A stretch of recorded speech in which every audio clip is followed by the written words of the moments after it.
오늘은 성찬식입니다. 그래서 창세기 본문을 택했는데요. 본문은 보시는 것처럼 홍수 후에 노아가 방주에서 나와서 하나님께 번제를 드립니다. 그래 하나님께서는 그 번제를 기쁘게 받으시고 내가 다시는 사람을 인하여서 땅을 저주하지 않겠다고 스스로 독백하듯이 곧 말씀하시는 그런 내용입니다. 그런데 사실 이 내용은 7장부터 이어서 보아야 좀 정확하게 이해가 됩니다. 7장이 무슨 얘기죠? 하늘의 창과 기품의 샘들이 터져서 40일 동안 홍수가 쏟아집니다. 그래 150일 동안 물이 땅을 덮고 있었다고 7장 마지막에 24절에 그렇게 말합니다. 그러다가 이제 물이 점점 줄어들고 노아와 그의 가족과 동물들이 방주에서 나오는 얘기가 이제 8장부터 시작되는데, 그런데 그 8장의 시작이 이렇게 되어 있습니다. 8장 1절을 한번 보실까요? 하나님이 노아와 그와 함께 방주에 있는 모든 들짐승과 가축들을 기억하사 하나님이 바람을 땅 위에 불게 하심에 물이 줄어들었고 하고 이렇게 말합니다. 여러분 여기서 하나님이 기억하셨다 그랬죠? 누구를 기억했다는 거죠? 노아와 그와 함께 방주에 있는 모든 들짐승과 가축을 기억하셨다 이렇게 말합니다. 그래서 결과적으로 어떤 일이 발생했죠? 물이 말라서 이 모든 것들이 방주 밖으로 다시 마른 땅으로 걸어 나올 수가 있게 해 주셨다 하는 것입니다. 그런데 이 하나님이 기억하셨다, 이 말은 우리에게 굉장히 친숙한 말이죠. 이스라엘 백성이 애굽에서 많은 고통을 받고 하나님께 호소하였을 때 하나님께서 그들의 고통을 들으시고 아브람과 이삭과 야곱에게 하신 맹세를 기억하셨다 그랬습니다. 하나님이 기억하시니까 어떤 일이 발생했어요? 모세를 보내셔서 출애굽 사건이 발생하는 일이 생겼습니다. 그렇죠? 그런데 똑같은 일을 하나님께서 예수 그리스도를 보내실 때도 하셨습니다. 그런 배경들을 우리가 생각하면서 이 말씀을 볼 필요가 있는데요. 하나님께서 기억하셔서 물이 줄어들기 시작했다 했는데, 그렇다면 그 전에는 세상이 온통 물에 잠겨 있었다는 말 아닙니까? 그래서 7장 마지막 24절에 보면 150일 동안 물이 150일을 땅에 넘쳤더라 그렇게 말하지 않아요? 그러면 이 상태는 무슨 상태를 얘기하는 것입니까? 온 세상이 지금 하나님의 심판 가운데 빠져 들어가 있는 상태를 말합니다. 다시 말해서 죽어 있는 상태라는 거죠. 물 속에 잠겨 있으니까요. 그렇지 않습니까? 그러나 하나님께서 방주에 있는 노아와 짐승들을 기억하시니까 온 세상이 사망의 깊은 잠으로부터 깨어나기 시작했습니다. 물이 줄어들기 시작하였고 완전히 말라서 새로운 세상이 시작된 거죠.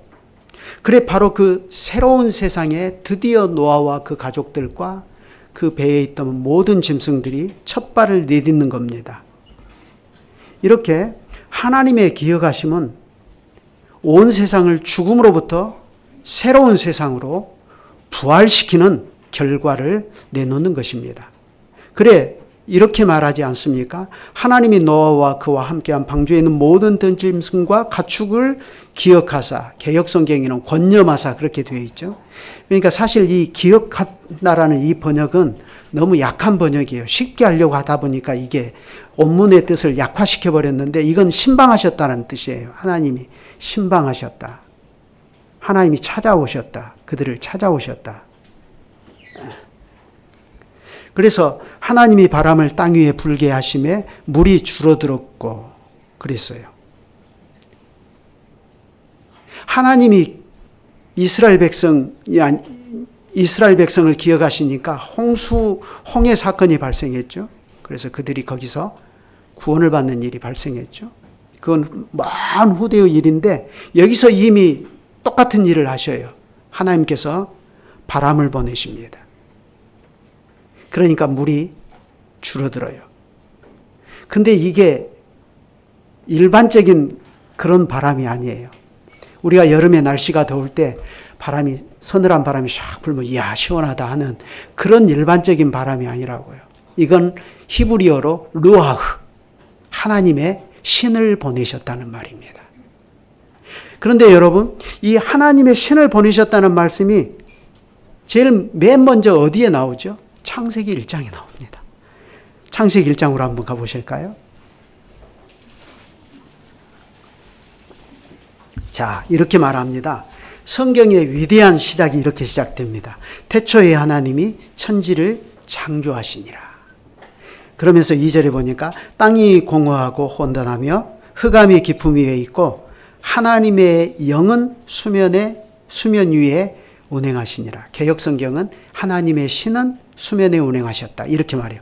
그런데 바로 여기 하나님의 영, 하나님의 신이라 표현된 이 말이 루하흐입니다.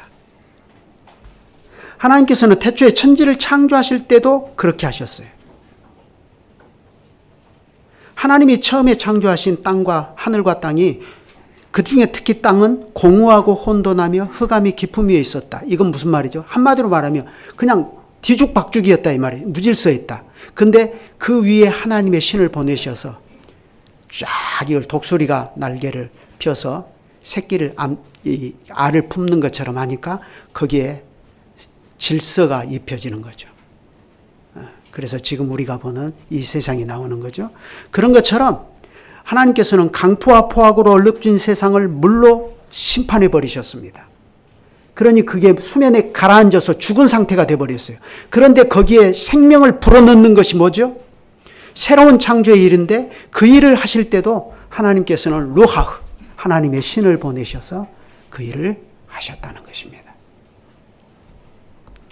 그렇게 해서 마침내 땅에서 물이 거쳤습니다. 그러니까 어떻게 되었죠? 노아가 그냥 나온 게 아니에요. 말씀을 자세히 보면 여호와께서 노아에게 방주에서 나오너라 하고 명령하셨습니다. 그러니까 노아가 드디어 방주에서 나오는데 1년하고도 12일을 더 방주에 머물러 있다가 노아는 드디어 하나님의 명령에 따라 새로운 세상으로 발을 내딛게 되었습니다. 그동안 그들은 방주에서의 생활이 얼마나 어렵고 답답했겠어요? 정말 그러잖아요.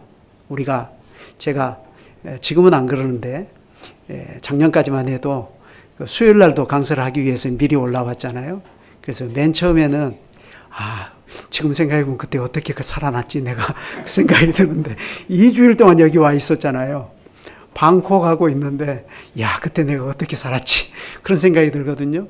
2주일 동안 이 원룸에 이게 지내는 것이 너무너무 답답하고 힘들었거든요. 근데 370일을 물이 차고 넘쳤어요, 홍수로. 근데 노아는 일주일 전, 7일 전에 방주에 들어갔거든요. 그것까지 계산하면 며칠인가요? 77일이죠. 그걸 방주 속에 있었으니까 얼마나 답답했겠어요.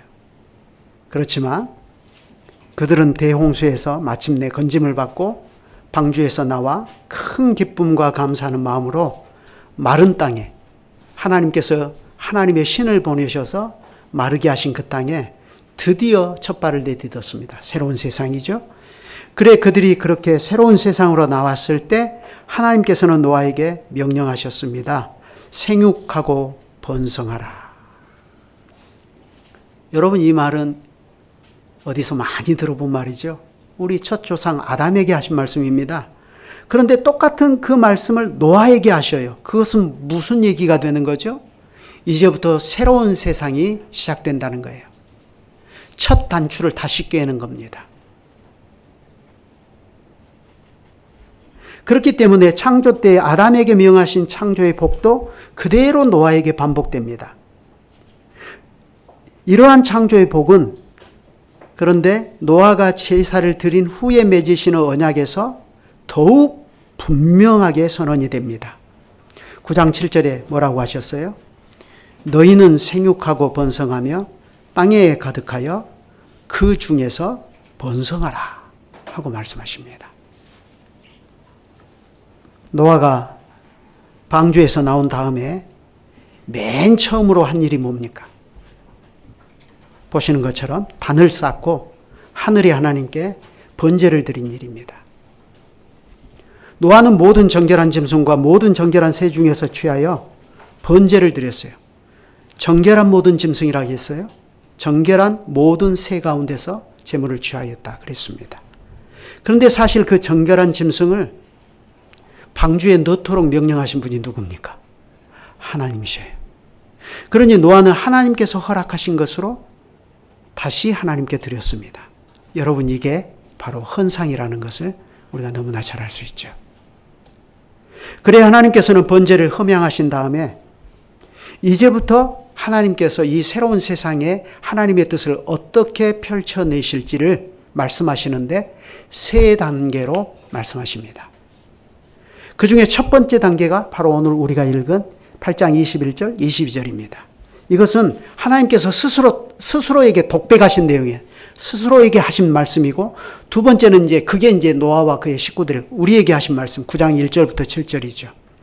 그리고 세 번째는 9장 8절부터 17절인데 이것은 노아와 함께한 모든 생물과 언약을 맺으시면서 하신 말씀이에요.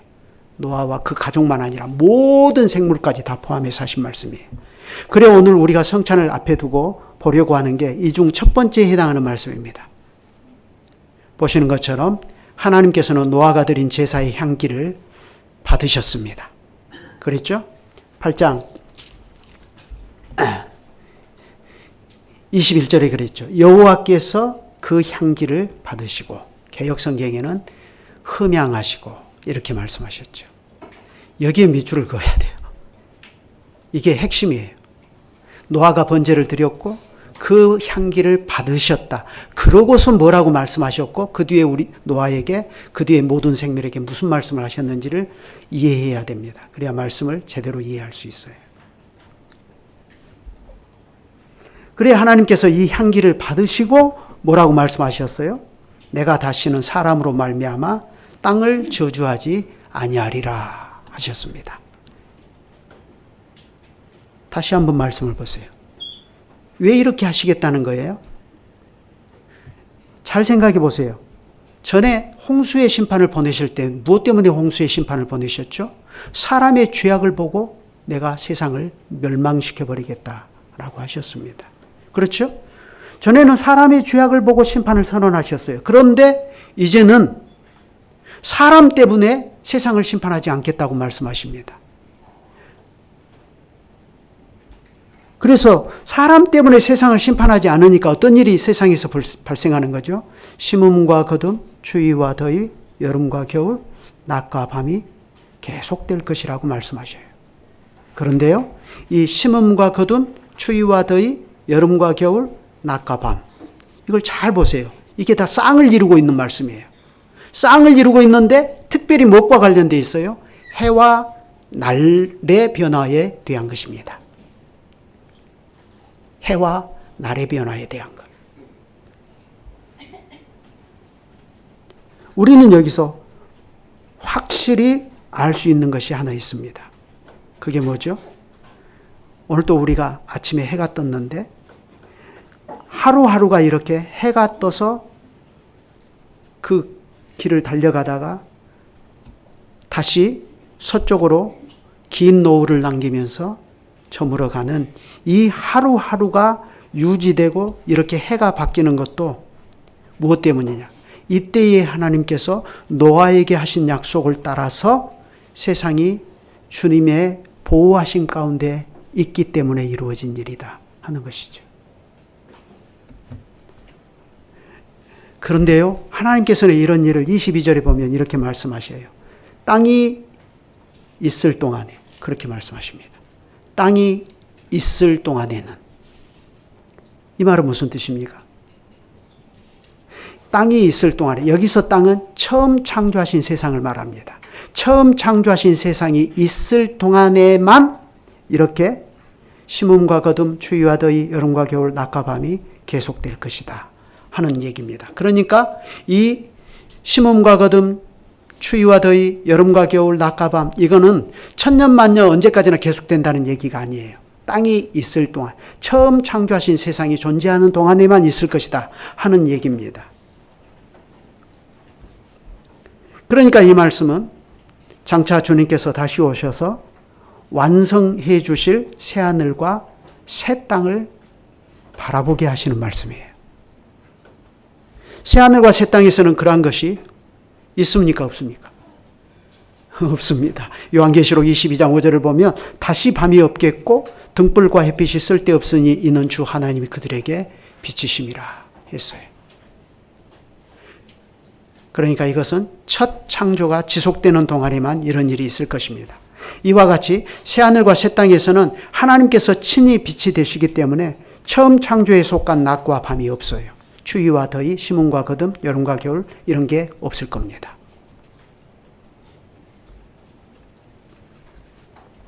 그런데 이것을 통해서 하나님께서는 무엇을 우리에게 교훈하려고 하시는 것인가?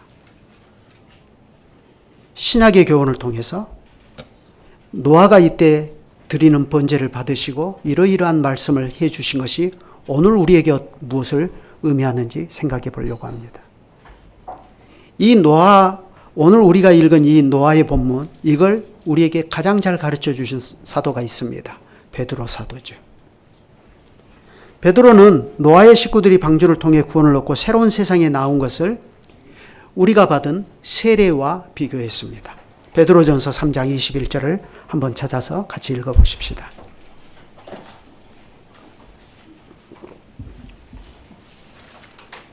베드로전서 3장 21절입니다.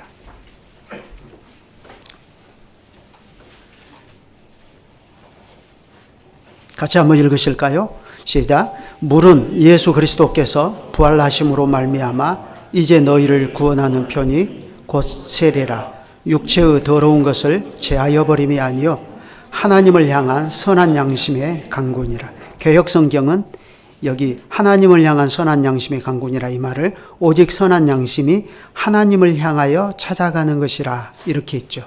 이 번역은 개역성경 번역이 좀 더 나은 것 같습니다. 이게 무슨 말이죠? 물로 우리가 죽었다가 물에서 다시 나와서 생명을 얻었습니다. 세례가 이것을 가장 잘 보여주고 있지 않습니까? 그러면 이 세례의 의미가 뭐죠? 육체의 더러운 것을 제하는 것이 아니라 우리의 선한 양심이 하나님을 향해 찾아 나가도록 하는 것이다. 이게 무슨 말입니까? 신자가 세례를 통해서 새 사람이 되어서 새로운 세상에 발을 내딛고 사는 의미가 뭐냐 하는 것입니다. 하나님의 살아있고 항상 있는 말씀으로 거듭나서 세례를 받고 그리스도에게 연합된 신자는 이 세상을 어떻게 살아야 되느냐? 그리스도의 은혜로 새롭게 된 선한 양심으로 하나님을 향해서 살아나가는 것이다. 이 말입니다. 하나님을 향해서 살아나가는 거다. 우리 죄를 위한 그리스도의 죽음은 결정적으로 실제로 우리를 하나님 앞으로 인도하기 위한 것이기 때문에 그렇습니다. 그 말을 어디서 하죠? 베드로가 이 말을 하기 전에 바로 그 앞에서 이 말을 합니다. 3장 18절이죠. 베드로전서 3장 18절 바로 앞에 있죠. 거기도 한번 같이 읽어봅시다. 시작. 그리스도께서도 단번에 죄를 위하여 죽으사 의인으로 불의한 자를 대신하셨으니 이는 우리를 하나님 앞으로 인도하려 하심이라. 예, 거기까지 읽으시죠. 그리스도께서 우리를 위하여 고난을 당하신 이유가 뭐냐 할 때 이는 우리를 하나님 앞으로 인도하려 하심이라 이 말이에요. 그러니까 그리스도께서 회복해 주신 선한 양심으로 우리는 어떻게 살아야 되죠? 그리스도의 인도를 따라서 우리가 그 선한 양심으로 하나님을 향해 찾아 나가야 된다. 하나님을 향해 살아야 된다라고 하는 것이죠.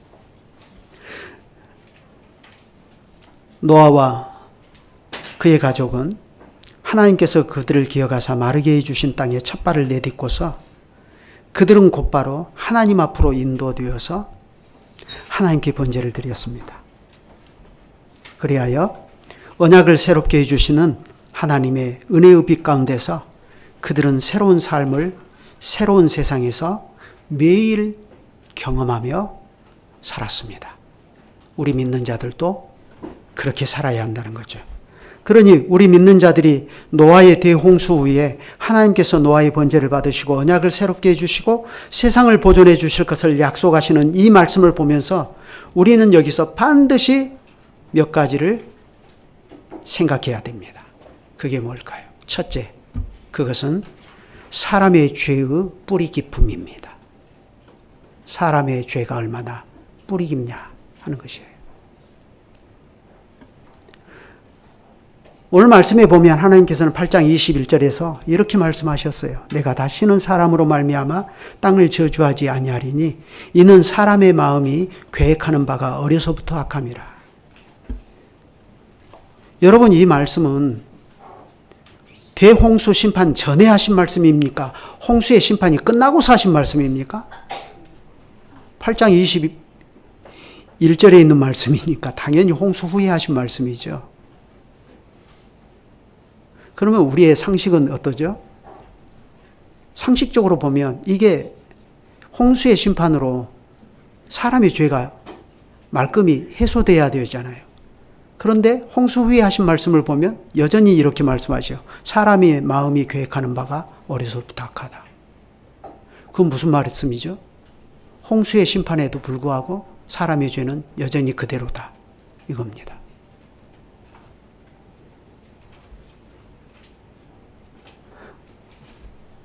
대홍수의 심판에도 불구하고 사람의 죄는 근본적으로 달라진 것이 없습니다. 그래서 칼빈 선생님이 이 본문을 주석하면서 그렇게 말씀하셨죠. 하나님께서 만약 사람의 죄의 악함을 생각하시고 그때마다 홍수를 보내신다면 우리는 매일매일 물의 심판을 면하지 못할 것이다. 그러므로 우리는 여기서 사람에게는 아무런 소망이 없다는 것을 봅니다. 그래야 하나님께서는 내가 다시는 사람으로 말미암아 땅을 저주하지 않겠다 하셨습니다. 그러면서 그 이후로 이는 사람의 마음이 계획하는 바가 어려서부터 악함이라 이렇게 말씀하셔요. 창세기 6장만 놓고 보더라도 그때는 하나님께서 사람의 악함을 보시고 세상을 심판하겠다고 하셨어요. 사람의 악함이 온 세상이 받을 심판을 불러오는 겁니다. 그런데 여기서는 그렇게 안 하시겠다고 하셔요. 그렇게 안 하시겠다. 왜 그러죠? 심판 한번 해봤는데 그래도 죄가 안 없어지네. 그래서 이건 소용이 없구나. 그래서 안 하겠다는 것입니까? 빗 빠진 물에 독에 물 붓기처럼 홍수의 심판은 보내도 소용없으니까 안 하겠다. 이런 식으로는 이제 앞으로 안 하겠다는 거예요? 그렇지 않습니다. 그렇게 안 하겠다고 하시는 데는 결정적인 계기가 있죠. 그게 뭐죠? 그 앞에 무슨 말씀이 있어요? 이 말씀을 하시기 직전에 무슨 말씀이 있습니까? 여호와께서 그 향기를 받으시고 그 중심에 이르시기를 이렇게 말씀하셔요. 노아의 번제를 받으신 거예요. 하나님께서는 노아가 드리는 제사를 흠양하시고 더 이상 사람의 죄 때문에 모두를 멸망시켜버리는 심판은 더 이상 하지 않겠다. 이렇게 말씀하셔요. 하나님께서는 속죄의 뜻이 담겨있는 이 번제를 통하여서 죄를 심판하시는 하나님의 의가 만족되었기 때문에 그렇게 말씀하시는 것입니다. 노아가 드린 제사는 잘 아시는 대로 그 자체로 온전한 것이 아닙니다. 그럴지라도 그것은 장차 올 것의 그림자였습니다. 그렇다면 그 실제는 뭡니까? 그리스도의 십자가입니다. 구약의 모든 제사가 그렇지 않나요? 구약의 모든 제사는 그리스도께서 우리를 위하여 십자가에서 자기 몸을 제물로 바쳐 이루실 일에 대한 예표와 그림자입니다. 그래, 이렇게 어려서부터 마음에 계획하는 바가 항상 악할 뿐인 사람의 죄를 가려주던 그 번제는 우리의 죄사함을 가져올 그리스도의 십자가를 가리키는 것입니다. 하나님께서는 노아가 믿음으로 드린 제사에서 그들의 죄를 용서하시고 이제 다시는 사람의 죄 때문에 사람을 멸망시키지 않겠다고 하셨습니다. 노아가 정결한 짐승과 정결한 새를 제사의 제물로 드린 것처럼 그리스도께서는 향기로운 제물과 생축으로 하나님께 드리셨다고 에베소서 5장 2절에서 사도 바울이 전합니다. 하나님께서는 장차 올 것의 그림자로서 드려진 노아의 제사에서 그리스도의 십자가 제사를 내다보시고 노아의 죄를 용서하시며 세상을 보존하여 주실 뜻을 말씀하셨습니다. 그러니 사도 바울도 이 진리에 관해서는 로마서 3장 25절에서 이렇게 가르쳤습니다. 한번 찾아보시죠. 이번에는 로마서 3장 25절입니다.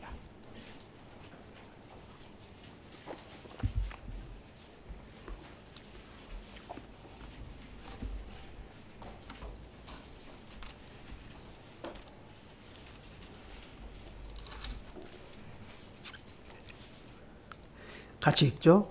이 예수를 하나님이 그의 피로써 믿음으로 말미암는 화목제물로 세우셨으니 이는 하나님께서 길이 참으시는 중에 전에 지은 죄를 간과하심으로 자기의 의로우심을 나타내려 하심이니. 자, 하나님께서 예수 그리스도의 피로써 전에 지은 죄를 간과해 주시겠다 하십니다. 그러면 여기서 전에 지은 죄는 뭡니까? 우리가 이전에 늘 짓고 살았던 죄입니까? 물론 포괄적으로 보면 그런 뜻도 있겠죠. 그런데 여기서 전에 지은 죄는 1차적으로 구약 백성들의 죄를 말합니다. 하나님께서 구약 백성의 죄를 용서하신 것도 무엇 때문에 용서하셨다고요? 구약의 번제를 통해서 용서하신 게 아니라 예수 그리스도를 화목제물로 세우셨기 때문이고, 그걸 예표하는 구약의 제사를 보고서 구약 백성들의 죄를 용서하셨다는 것입니다. 그것처럼 그리스도의 속죄는 역사의 중심에 있는 것입니다. 그래서 구약의 백성도 구원하고 신약의 백성도 구원하는 것입니다. 따라서 하나님의 백성인 우리는 이것을 확고하게 믿고, 이 그리스도 밖에 있는 세상은, 이 그리스도 밖에 있는 세상, 불신의 세상은 그러면 어떻게 될 것인가? 그걸 잘 생각하면서 또 이 말씀을 생각해야 됩니다. 노아의 대홍수와 관련하여 베드로 사도가 그걸 분명하게 말하지 않았습니까? 이번에는 베드로전서 2장 5절입니다. 베드로전서 2장 5절. 2장 5절. 거기 보면 베드로는 홍수 이전의 세상을 옛 세상이라고 말하죠. 그래 이렇게 말합니다. 옛 세상을 용서하지 아니하시고 오직 의를 전파하는 노아와 그 7 식구를 보존하시고 경건하지 아니한 자들의 세상에 홍수를 내리셨으며. 그래 이 홍수로 말미암아 앞으로 무슨 일이 발생할 것이라고 예고하시냐. 이번에는 베드로후서 3장 6절로 7절입니다. 아까 제가 베드로 전서라 했나요? 베드로후서 2장 5절인데 죄송합니다. 참. 아까 베드로후서 2장 5절이었어요. 이번에는 베드로후서 3장 6절 7절. 여기는 같이 읽어보십시다. 시작. 이로 말미암아 그때의 세상은 물이 넘침으로 멸망하였으되 이제 하늘과 땅은 그 동일한 말씀으로 불사르기 위하여 보호하신 바 되어 경건하지 아니한 사람들의 심판과 멸망의 날까지 보존하여 두신 것이니라. 여러분, 세상에서는요 언제든지 하늘과 땅, 천지 만물이 하나님의 말씀으로 지어진 줄을 알지 못하고 그것을 예서 부정해버리는 사람들이 있습니다. 오늘날도 유튜브에 보면 과학자들이 신이 존재하지 않을 가능성 99.9% 과학적으로 증명된 사실 그렇게 말하더라고요. 제가 웃어버렸습니다. 그러면 그 사람들은 이 천지 만물이 하나님의 말씀으로 지어진 것을 일부러 잊어버리고 어떻게 살죠? 그들의 욕망대로 살아갑니다. 그래서 성경은 그들을 가리켜서 경건하지 못한 사람들이라 이렇게 말합니다. 그런데 하나님께서 그런 세상을 어떻게 하신다고요? 그 동일한 말씀으로, 그러니까 세상을 창조하신 그 동일한 능력의 말씀으로 이제는 이 불신의 세상, 경건하지 못한 사람들로 가득 차 있는 이 세상을 불살라버린다라고 말씀하십니다. 그러니 그때까지 하나님께서는 그러한 경건하지 못한 사람들과 이 세상을 그러한 심판과 멸망의 날까지 보존하여 두신 것이라. 아까 노아에게 보존해 주시겠다고 약속하셨죠. 똑같은 보존인데 하나님의 백성에게는 이 보존이 구원으로 그 열매를 맺고, 불신앙의 세대와 그리스도 밖에 있는 사람들에 대해서는 이 보존이 멸망으로 그 결과가 귀결된다는 것을 분명하게 말씀해 줍니다. 그러니 우리 믿는 자들은 참된 믿음으로 예수 그리스도께 붙어서 하나님을 섬기고 살아가는 삶을 살 때에도 그저 눈앞에서 펼쳐지는 세상에만 우리의 마음과 주의를 기울이고 살면 안 됩니다. 우리는 그리스도의 부활로 말미암은 새로운 세상에 산다는 의식을 가지고 살아가면서 동시에 언젠가는 그리스도 밖에 있는 이 세상을 하나님께서 불살라 버리신다는 사실을 아주 명심하고 살아야 됩니다. 그런데 보십시오. 세상의 멸망을 예고하는 것이 성경만 그런가요?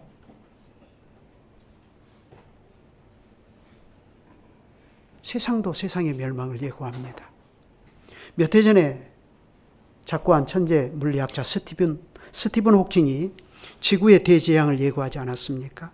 30년 혹은 200년 안에 지구를 떠나라 그랬습니다. 그러면 그들이 인류의 생존의 터전인 지구에 대재앙이 들이닥칠 것을 무엇을 근거로 그렇게 말하죠? 소행성이 충돌한다. 인공지능이 인간의 삶을 위협할 것이다. 핵전쟁이 발생할 것이다. 변종 바이러스의 창궐로 인류가 멸망할 것이다. 그러니 지구를 떠나라. 그러면서 그들이 인류의 대멸망을 예고하면서 해결한 그 문제의 해결책으로 제시한 게 뭐죠? 달이나 화성에다가 인류가 속히 이주할 수 있도록 해야 된다. 그래서 거기에 인류가 살 수 있는 환경들을 마련해라.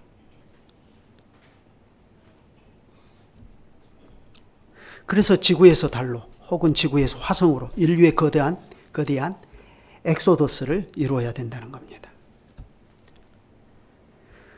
사람들은 성경이 전하는 하나님에 대해서는, 하나님의 심판에 대해서는 무시하고 조롱해 버립니다. 그런데요, 스티븐 호킹과 같은 위대한 과학자들이 말하는 것은 귀를 쫑긋 하고 듣습니다. 여러분, 여기에 있는 청년들, 우리 청소년들 그러지 않아요? 목사님 말은 절대 안 믿어지는데 학교에서 과학 선생님이 말하는 것은 딱 믿어지거든요. 왜 그래요? 그게 과학이니까. 그런데 생각해 보십시다. 설령 스티븐 호킹의 말처럼 인류의 대이동이 실현 가능한 시나리오가 이루어진다고 가정해 봅시다. 우주선에 사람을 태워서 보내야 되는데 거기 탑승해서 달과 화성으로 이주할 준비를 갖춘 사람이 과연 몇이나 되겠어요? 과거 6.25 전쟁 막바지에 흥남부두 철수 사건, 우리 어르신들 다 알잖아요. 영화에도 나왔잖아요. 국제시작. 그래서 얼마나 많은 사람들이 이 흥남이라고 하는 이 부두 도시에 남아있으면 다 죽으니까 그 미군들이 철수하는 그 배에 올라타려고 그냥 막 생지옥을 방불케 하는 아비규환을 이룹니까? 그래서 막 사람들이 그 배에 막 올라타려고 막 하다가 떨어지고, 그래서 바다에 침물 뭐 이렇게 떨어져서 죽고 막 난리 법석이 아니잖아요.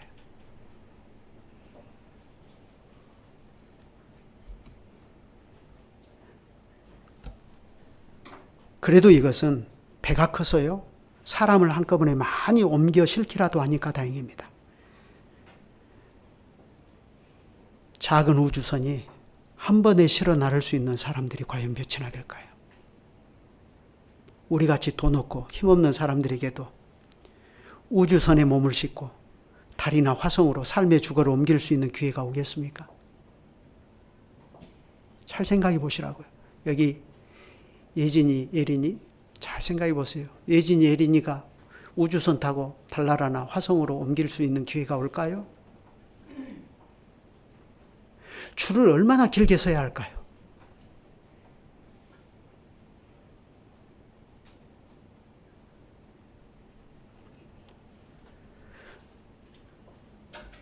설령 그 어려운 기회를 손에 넣어서 달나라나 화성으로 구사일생 몸을 피했다고 가정해 봅시다.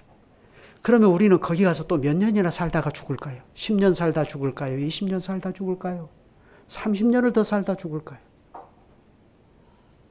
거기로 옮기면 천년 만년 삽니까? 잘 생각해 보시라고요.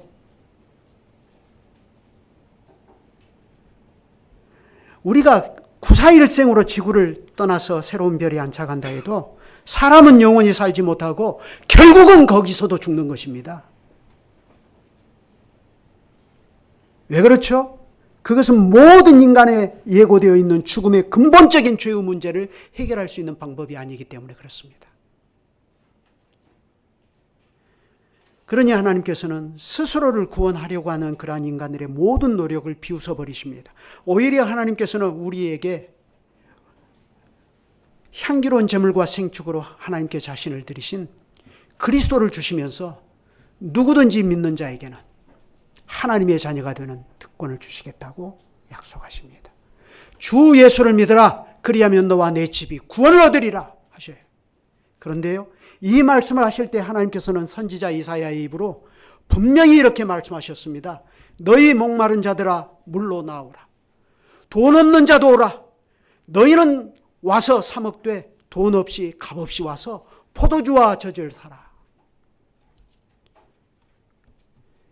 우리가 우리를 위하여 향기로운 제물과 생축으로 하나님께 자신을 드리신 그리스도로 영생의 양식과 음료를 먹고 마심에 있어서 하나님께서 우리에게는 값비싼 돈을 요구하지 않으십니다. 우주선에 올라타려면 얼마를 값으로 지불해야 우주선에 탈 수 있는 티켓을 확보할 수 있을까요?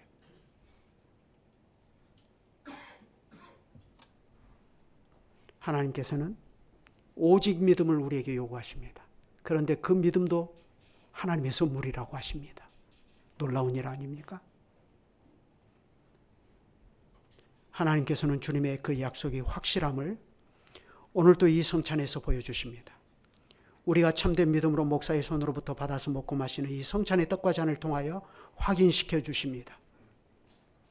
여러분의 전 재산을 다 처분해서 결코 얻지 못할 우주선 탑승권을 손에 쥘 날을 여러분이 하염없이 기다리면서 수없이 긴 줄을 서서 기약 없이 긴 날을 기다리시겠습니까? 아니면 돈 없이 값 없이 와서 우리를 영생에 이르도록 먹이시는 우리 주님의 약속을 믿고 이 상에 나와서 여기서 먹고 마시겠습니까?